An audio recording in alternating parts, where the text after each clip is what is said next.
Orlando Magic. Mama say, mama kusa. Mama say, mama sa, mama kusa. Mama say. You know the Orlando Magic won again, right? And then is it still Suns and Four Guys? I know y'all remember that iconic meme. Suns getting swept in four. Uh yeah.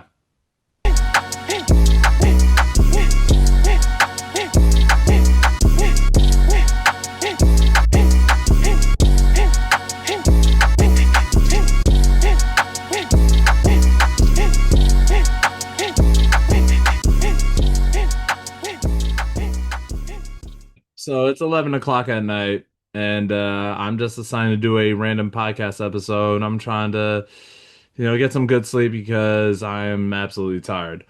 But let's get this out the way.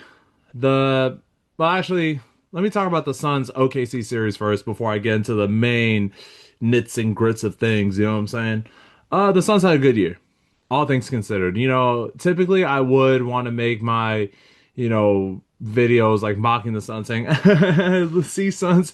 I remember a couple years ago I called them pit, or not a couple, like 4 years ago when they got outed by Luka and the Mavericks in a game seven, along with Jalen Brunson. I called them the infamous piss chickens. And now it's just like, I can't really ridicule them that much because it's just like there's nothing to really ridicule them about. They had a good year. I'm still gonna, do some little playful jabs. But Devin Booker, you're too much of a crybaby, bro. Like you doing all this stuff about the refs, and he's not necessarily wrong, but it's just like if the situation was reversed and his team was getting all the calls, he wouldn't be saying anything about it. So I'm not gonna complain. And then you had Dylan Brooks, talking his trash as usual, and yeah, I mean he kind of backed up offensively. I think he had 33 points, but it wasn't enough, man. It was not enough, bro. And OKC is just too good, bro. One of the things that I'm kind of interested to see if the Lakers do wrap it up on Wednesday against the Houston Rockets.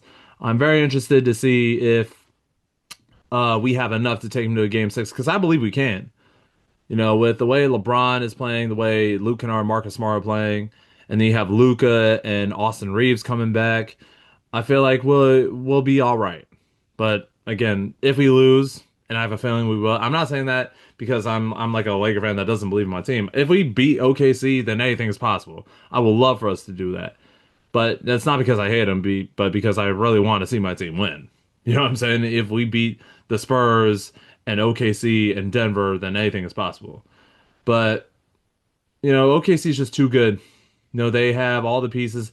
Bro, they're so good, man. Like they have no weaknesses offensively. Yeah, the whole Shea free throw thing, foul bang, whatever. I'm not gonna get into that. I made my video crystal clear about that, and I know people are still gonna go at about it to this very day.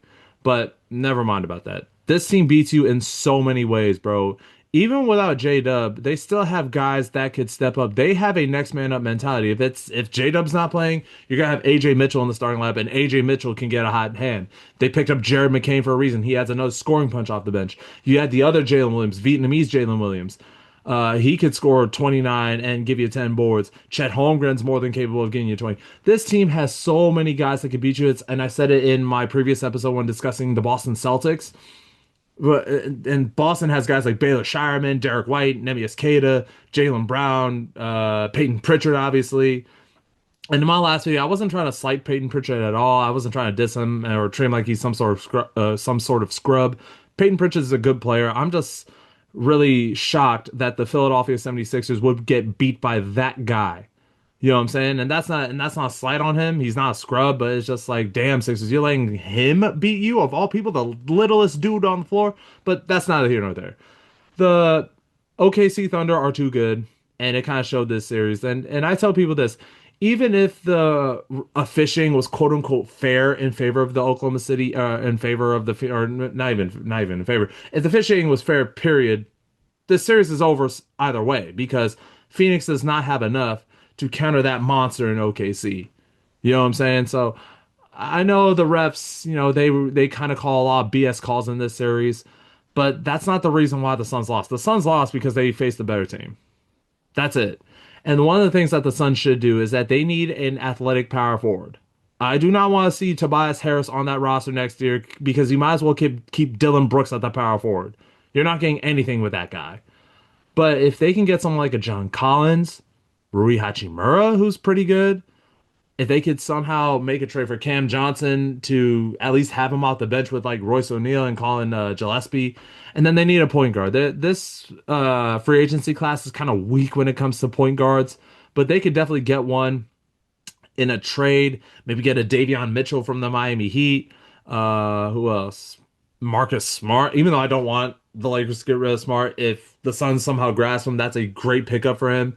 For the Phoenix Suns. But yeah, the team needs a point guard and they need size, man. And then Mark Williams needs to get healthy because he's been their engine this entire year. But overall, the Suns had a good year, and I can't really diss them too much because I honestly thought this team wasn't going to be in the playoffs. And here's the saddest part. I actually watched an Instagram reel where the guy was responding to a tweet that said Devin Booker is closer to Jalen Green than he is to SGA, which is absolutely shocking but true. Because y'all gotta remember, 5 years ago, Devin Booker led his team to the NBA Finals. Now it helped that Jamal Murray was hurt in the second round. The Lakers were up 2-1, and then Anthony Davis gets hurt, and then we get booted out in a game six in LA. LeBron didn't play well, but people gotta remember LeBron was injured in that series too. He wasn't fully recovered from his high ankle sprain. And then Jamal Murray was hurt in round two. Aaron Gordon was barely integrated into the Nuggets offense. And then they faced the Clippers team with no Kawhi Leonard because remember Kawhi tore his ACL in the second round. They didn't have Serge Ibaka at the time, who would have been a huge piece for them. And then they lost Ivica Zubac in the latter part of the series. And then they just had to deal with pretty much Paul George, Reggie Jackson, and friends. But they still made the finals regardless. And then they were up 2-0 against the Milwaukee Bucks. And then they lost that series in six. And it was Bucks in six that year. And then the next year, they ran back with the same roster essentially, and they added Landry Shamet again, and they had Chris Paul, Jay Crowder, Mikal Bridges, Cam Johnson. And then you add guys like Torrey Craig, Cameron Payne was on that roster, and then I think Dario Saric was on that roster too, if I'm not mistaken. He was one of their better bench pieces that came in and spelled DeAndre Ayton, who's on my Lakers. He spelled DeAndre Ayton minutes, and DeAndre Ayton, I said in my video discussing the Lakers that you want to be that 18 and 10 guy that you were in Phoenix. You weren't even great at that. You were the beneficiary to Chris Paul and Devin Booker, but he looks all right now. But he's still DeAndre Ayton. Like I think game three he had like 2 and 6, or games 3 or 4 he had or game three he had 2 and 6, and game four he had a good game. He's playing like Jalen Duren, but I'm gonna get to him in a minute because we're gonna be talking about the Pistons. But going back to my point about Devin Booker, I don't know if he himself fell off a cliff or it's just that the NBA has evolved, teams have gotten better over the years and the Suns kind of stayed stagnant. They made that trade for Kevin Durant at the 2023 trade deadline. They went at 8-0 when it was him, Chris Paul, DeAndre Ayton, and Book. They made the trade for Bradley Beal, which was the dumbest trade the Suns could have made because it's enough you blow up your foundation to get an aging superstar. Now you blow up another part of your foundation to get a guy that really wasn't good for y'all at all. Come the hell on, dude. Like what we doing here, bro? Come on, fam. But yeah, and then they missed the playoffs next year, and Book became a forgotten man. Book became forgotten. Well, I wouldn't want to say forgotten because he made the All-Star, but you get what I mean. Like he's starting to fall down like the pipeline of not irrelevancy when it comes to overall talent, but irrelevancy when it comes to who people talk about in the NBA. Because we're talking about Jokic, we're talking about SGA, we're talking about Luca, we're talking about Victor Wembanyama. Booker is not really in that tier of conversations as much like he was a few years ago. You know what I'm saying? And that's not really Book's fault because the Suns kind of failed to build a consistently good roster around him. Now he has a decent roster around him. Now can you get better? Can you add a point guard? Can you add size? Because that's what Phoenix really needs. And then they're more than ready for next year. You know what I mean? But yeah, the Suns overall had a good year, but they just ran into a team that was just better than them. So I don't know, man. They had a good year, but Suns, you're still the piss chickens. I hope y'all liking this. That's my Yeti. I put a lot of stickers of like albums on there, even though some of them are getting worn out, bro. And you got Nipsey Hussle on there. Look at all these albums: A$AP Rocky, Mac Miller, Gambino, J. Cole, Chance, Eminem, Michael Jackson. I really want to see this movie so bad. Or wait, I really want to see this movie so bad, bro. And then you have her, Hove, DMX, Pac. But I'm getting off topic. Now, let's discuss the main event of the evening. Detroit basketball. From the Magic's coming for you. I can't do that Freddy Krueger thing, but no, seriously. The Detroit Pistons are down 3-1 to the Orlando Magic. I didn't get a chance to catch the game, but I was kind of tuning into like the play-by-play thing. You know that play-by-play that you see in the NBA app? But Desmond Bain was hitting big shot after big shot in that game. I think when the score was 86-89 at the end of the fourth quarter, Desmond Bain hits a banked in three. I think that was like a Hail Mary, and he obviously made it. If I get that clip, I'll just play it on the side for y'all. But he had a big game, and I think Franz Wagner only played 24 minutes. I think he was out for the rest of the game because he was injured. I'm not 100% sure, but I've heard that he was injured. Paolo Banchero wasn't really great in this game.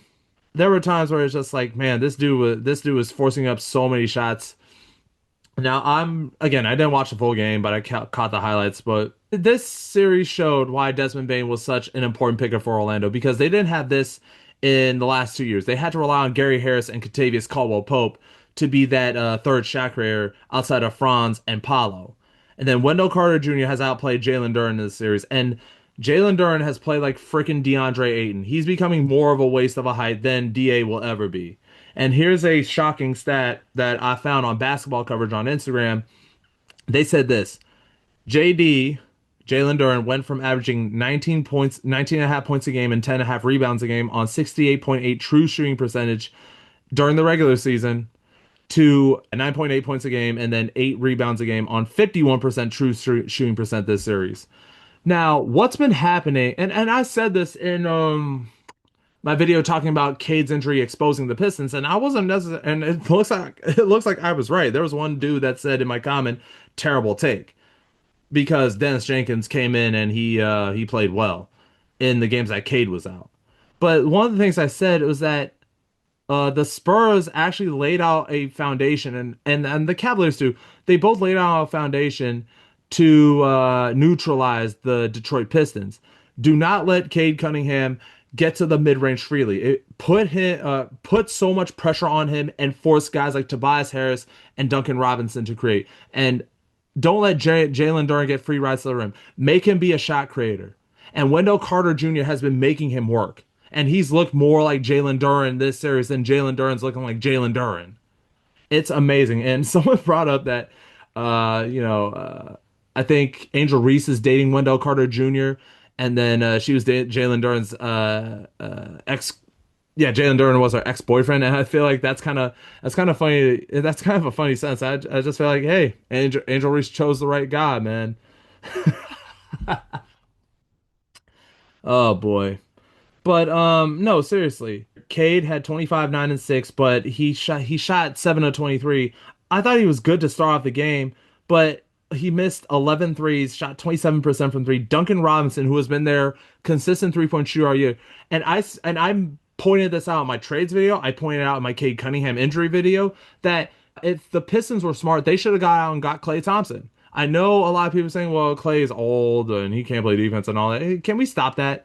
Can I go on a side tangent? I do not understand the Klay Thompson hate in 2026. Never mind the fact he broke up with Megan Thee Stallion. That's not my business. I don't know why people are making that a thing. In reality, that's really not my business. Clay cheated on Megan, but it's just like, again, I don't concern myself with celebrity relationships. I just don't. But if we're talking Klay Thompson, the basketball player, Klay still has a lot of game left in him, and well, obviously he had game with Megan Thee Stallion and the girls that came before and the girls that came after. Okay, now I'm starting to get involved. But no, seriously, Klay can still play basketball in 2026. The reason why he looked bad this year is because he played on a very bad Mavericks team that's trying to focus around Cooper Flag. He went there because he wanted to play with Luca and Kyrie. Luca gets traded for Anthony Davis, and Clay looked like he regressed since. And it's just like, yeah, when you're in that type of situation, and then your GM gets fired literally 5 games into the season, and shout out that video where I talk about Nico Harrison, that has like almost 3,000 views. Shout out to all y'all that watched. But no, seriously, when you have that type of stuff going on, yeah, you're going to look bad because you are not on a contending team. Even Clay admitted it when I think he sat with a Spurs bench saying like, I don't care, man, we're rebuilding or something like that. So it's just like, man, Clay did it to himself. But it's just like, okay, you needed to trade Jaden Ivey because Jaden wasn't doing really much of anything when he came back from that injury, even though he averaged 17 and a half last year. But it's just like, okay, you were impatient because you wanted Ivy to contribute right away and you relied on Dennis Jenkins. Fine. My boy, Kevin Herter? Y'all thought Kevin Herter was the answer. Wow. I've been saying that if you are a team that's serious about winning, you're not trading for Kevin Herter. That dude has not had a good season since the Sacramento Kings and or arguably the Atlanta Hawks, honestly. But seriously, no team that's serious about winning will want to say, you want to know who would make our roster better?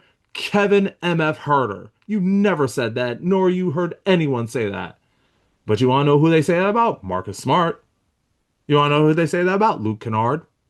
You want to know that they people should start saying it, or you want to know what people say that about? KCP, Contavious Caldwell Pope. I mean, shoot, man. There's a reason why the Mavericks got PJ Washington because he's an athletic forward. And this is one of the things I said about the Pistons throughout the year. I mentioned Andrew Wiggins in an off-season video I did and my last series recap vid covering the Pistons Knicks series. I said that they should make a trade for Andrew Wiggins because Wiggs can bring a lot of championship experience, a lot of versatility, and he can create his own shot too. He may be like skinnier than Tobias. He's still capable of playing the small forward and the power forward, even though he may have to be a shooting guard next to Cade, and then you have Asar at the small forward. But my point is, okay, I can understand why not getting Wiggs, or why they didn't want Wiggins. But PJ Washington can again, he can do the things Tobias Harris can do, but better. I said it in my video covering game one of this series. I understand that. But getting like a lot of people are saying, Michael Porter Jr., Larry Markkinen, Trey Murphy. I get that, but people have to consider the asking price for them was going to be too freaking high, and there was no way they were going to get him. Maybe they could still get him during the offseason, like either MPJ. I think he would do great with this Pistons team. But my problem there is that again, you have to give up so much. But no, if you want to keep your roster and not gut your depth, you should have gotten Klay Thompson. Klay could have came off the bench and he could have been a big difference maker for this Pistons team off the bench. I've been saying that. Contavious Caldwell Pope, if you want another shot creator. KCP can not only hit threes, he can create his own shot off the dribble. I've seen him do it next to Jamal Murray and Nikola Jokic. I've seen him do this next to LeBron and Anthony Davis on the Lakers. And he knows Tobias Harris too. He's played with Tobias in Detroit. Luke Kennard played for Detroit. You don't think he could spell Cade Simmons because Luke can handle the ball? He's a big guard. I mean, do y'all not see what Luke has done the first 3 games with the Lakers? I know he had a bad game 4, and I think that's more so him regressing to the mean, same with Marcus Smart. But still, Luke can put so much pressure on the defense by putting the ball on the floor. He's not just a standstill 3-point shooter like a Duncan Robinson. Kevin Herter cannot do any of that, but they thought he was the answer. Karis LeVert, there's a reason why Draymond Green said, buddy, you've been traded 7 times. You had the audacity to trash talk Jonathan Kuminga when you were on the Atlanta Hawks. And keep in mind, he was traded from Cleveland to Atlanta before he played that game against Golden State. He had the audacity to trash talk Kuminga. And this guy was traded from Brooklyn to Cleveland because Brooklyn thought James Harden was better, which obviously he was. But the point being is there's a reason why Draymond Green said it, buddy, you've been traded 7 times. And yeah, he had a few good defensive plays and he played with so much energy, which is fine, but it's just like, bro, I don't understand how teams think that they can win a championship with Kevin Herter and Karis LeVert, maybe as like, third stringers, I guess, fringe second stringers. But it's just like if you're serious about winning, those guys are like, emergency players, like 9-10, the 9-10 player on a championship contender. They shouldn't be the first guys you call off the bench. And it doesn't help that for some reason he's not playing Paul Reed and Ron Holland, even though Ron played a lot of minutes in that Detroit Knicks series last year, and he actually did solid in the minutes he was given. But for some reason, he's not getting any minutes this year. Isaiah Stewart had 8 blocks, but freaking JB Bickerstaff still playing Jalen Duren at the center, and I don't get, or he's still playing Jalen Duren. I don't get it. The dude is looking like DeAndre Ayton out there, and DeAndre Ayton last game he looked more like Jalen Duren, like I said. Because here's the thing. I think there was a comment on Instagram that said the Spurs laid out that perfect game plan with the Pistons. Do not let Cade roam free with the ball, and I just said this. And send two, well, not, yeah, blitz Cade, and don't let Duran get free rides to the rim because the Pistons offense cannot do anything else. Tobias, and again, Tobias Harris is not a 3-point shooter, but they're making him shoot threes. Tobias is a face up four. When Cade does those pick and rolls with Duran and they work to a charm, Tobias can be the face up four. But no, they're utilizing him as a spot shooter. He can shoot threes, but he cannot be your second best 3-point shooter. And I don't think he was their second best 3-point shooter anyway during the year. That's why a Klay Thompson trade was absolutely necessary, but people were waving it off. And people think that Kevin Huerter was the answer. Get the hell out of here, my man. One of the things that really pisses me off about the Pistons is that if they don't run the Cade Durham pick and rolls, they're gonna run 90 style ISO ball. 90 style ball where it's just like, okay, we'll take it into the mid-range every single time. That's what the Philadelphia 76ers were doing, and now they're down 3-1 because of that. Run back Philly pointed out. They keep running plays for 2-pointers while the Celtics are hitting 3-pointers. It's the same thing here, man. It's the same thing here. Jamal Cain freaking took the life out of Jalen Duren. He took the life out of Jalen Duren by freaking dunking all over his head. And it's just like once I saw that play happen, I'm like, man, this is over. And then Jalen Suggs didn't. He went 1 of 13. He only shot 1 3, made it. He bricked all his threes. Again, these two teams cannot shoot. Detroit shot 6 of 30 from three. And again, it goes back to them not being a good 3-point shooting team. And I think the Magic might have been as worse as them, or as bad, I should say. But let me ask this, y'all. Are we seeing another version of the 2025 Indiana Pacers? Because no one expected that team to make it to the conference finals. Everyone expected them to lose to Milwaukee. I definitely thought they were going to lose to Milwaukee last year. People thought they were going to lose against Cleveland. I said Cleveland in 7. And I thought the Knicks were going to win. And the Knicks lost that series. I explained my thoughts about that in my other video covering the Knicks. And then they get to a game 7 versus the number 1 seed in the NBA. Yes, Tyrese Halliburton tore his Achilles. I think they will have lost either way because OKC is too good. I don't care what anyone says. It's just like, and to be honest, the Pacers did get lucky with, Donovan Mitchell and Darius Garland being injured, and then Jason Tatum was hurt. But seriously though, I think we're seeing another version of the Indiana Pacers in the Orlando Magic. In truth, the Orlando Magic, bro, the reason why they are the number 8 seed is because they were hurt all year and there was so much turbulence between them and the players and Jamal Mosley. A lot of people were calling for Jamal Mosley's job, and a lot of people were saying like, this Heat team is crashing out, and they did not look good. It got to the point where Goga Batadze talked trash about Luca's family. I don't know what was said at that time. I know Legends Productions covered that topic, and then Goga Batadze body slammed someone to a point where he sprained that dude's ankle. And then they couldn't get anything done against the Boston Celtics C team. They had the Boston Celtics G League team in the last game of the regular season. No Jason Tatum, no Jaylen Brown, no Peyton Pritchard. They rolled out their C team, and Orlando struggled against that team. They looked terrible against the Philadelphia 76ers, the Philadelphia 76ers, who looked terrible versus Boston. But for some reason, they look great against Charlotte, and I'm just like, okay, that's just an aberration. I feel like they have enough to take the Pistons to 6 games, but I just don't think, I think the Pistons are going to make easy work. No, this was a bad matchup for Detroit, and I was right, and me and a lot of fans were right, because Detroit has bodies to get physical with Cade, with Tobias, with Duncan. with Duran, and then they have three guys that could put pressure on your defense by putting the ball on the ground. Paulo Banchero, obviously, he's not a great shooter, but he can put pressure on the rim. And these last few games, dating back to the Pistons Hornets playing game, where the Pistons, not the Pistons, the Magic Hornets playing game, where the Magic ultimately clinched the eighth seed. Paulo Banchero he looked legit like the dude that was drafted into the league. He looked like he had that explosive bounce to his game. He had that explosive burst to the rim.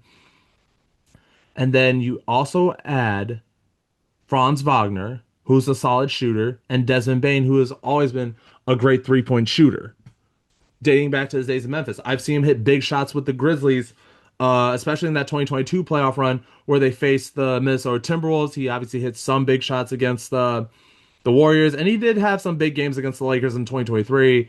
And he had a couple good games against the Thunder last year in his last season as a Memphis Grizzly, but that's not the point.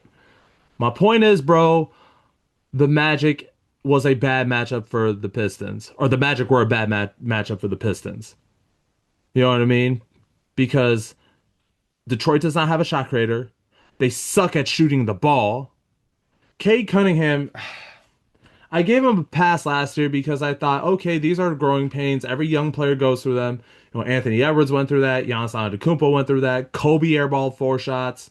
LeBron James, yeah, in his rookie year, Shaq told him that they're gonna fear you one day. Those same shots that they're laughing at, that you airball, that they're laughing at you for, they're gonna be afraid you're gonna get to that shot at the end of the game. LeBron James missed the playoffs or when he did make the playoffs, he got outed in the second round by the Pistons in 2006, I think. But man, dog, what a shot. I don't want to say this is too shocking because, again, Orlando's only the eighth seed because they've been hurt all year and there was some turbulence at points during the season. But Pistons, shame on you. Shame on you for losing for potentially losing this series. Well, no, they're going to lose the series. I'm going to name the series recap episode 2, season 4, episode 2. But the Pistons are frauds, dog. This is why people make fun of the East because I knew there was something up with those 60 wins. Most of them are because you're playing against, the Miami Heat who are not that good. You're playing against the tanking Pacers. Obviously, Tyrese Halliburton not being there. And then early in the season, you played a Celtics team without Jason Tatum, and they're looking like they're more of a world beater than Detroit will ever be. You played the Knicks, who are kind of overrated. Who else? You played the Nets. You played the Hornets, who start off the season so crappy. You played some of the worst Western Conference teams. Uh, yeah, I, this is just shameful. The Pistons do not have an offense if it's not Cade gets screens from Duran, Cade pulls up for the mid range, or Jalen Duran gets free rides to the rim. And again, Asar Thompson cannot shoot the ball. Oh yeah, I forgot. Not even again. Asar Thompson cannot shoot the ball. Asar, he's just the Thompson twins are just so bad offensively. I think Amin is better, but still, his shooting problems are a little less. I actually let me take that back. Amin Thompson of the Rockets, his shooting problems are a little less evident because he can actually make mid ranges. Asar Thompson is a cone out there offensively. He cannot hit the three. He cannot hit a mid range. The only way he scores his points is by cutting to the dunker spot, which is fine. But at some point in time in the new age NBA, you need a reliable shot to go to because teams are going to game plan to get you the hell off the boards or prevent you from cutting to the base or cutting through the baseline. You need a shot to go to, and Asar Thompson does not have that. I don't know, man. This is a bad look for the GM. Again, Kevin Herter? Kevin Herter. I think he was injured in this game. He only played 2 minutes. Someone said he was hurt. I don't know, bro. Kevin MFing Herter. Not Klay Thompson, not KCP, not Luke Kennard, not even Michael Porter Jr. or Trey Murphy, not even Larry Markkinen. No, it was always Kevin Herter. Y'all can have this one, man. I hope this is a wake up call for the front office for Detroit because if you want to be legit next year, because remember, Tyrese Halliburton's coming back. The Celtics are going to have a full season with Jason Tatum again. The Knicks are still going to be good. The Cavaliers, well, who knows? They might run it back with their roster. They might add LeBron on that squad. So if the Pistons are serious about winning, I hope they don't run it back with this roster because this roster is too. I don't have a problem with the 90s because watching I didn't grow up in the 90s, but I did watch some like Michael Jordan Bulls games. I watched Last Dance and all that. Watch the Kobe Shaq Lakers. Yeah, you're running a 1990s, 2000s, early 2000s style offense in 2026. That ain't gonna fly, son. That ain't gonna fly, dog. So, again, the Pistons, they should be ashamed of themselves. They're down 3-1 to a team that I don't want to say they should be easily, but they shouldn't have a reason to go down 3-1. And it's not like Orlando played great in game 4. Again, they shot like 30% from 3 or 25% from 3, excuse me. It's just the Pistons one up them in a worse way by shooting 20%. So nah, man. Again, this was just a terrible showing by the Pistons.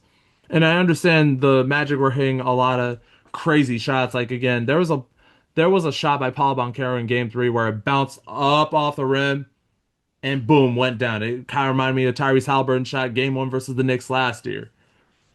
But I don't know. The warning signs were there in Game 1, and no one took it seriously. But a lot of people that actually know basketball.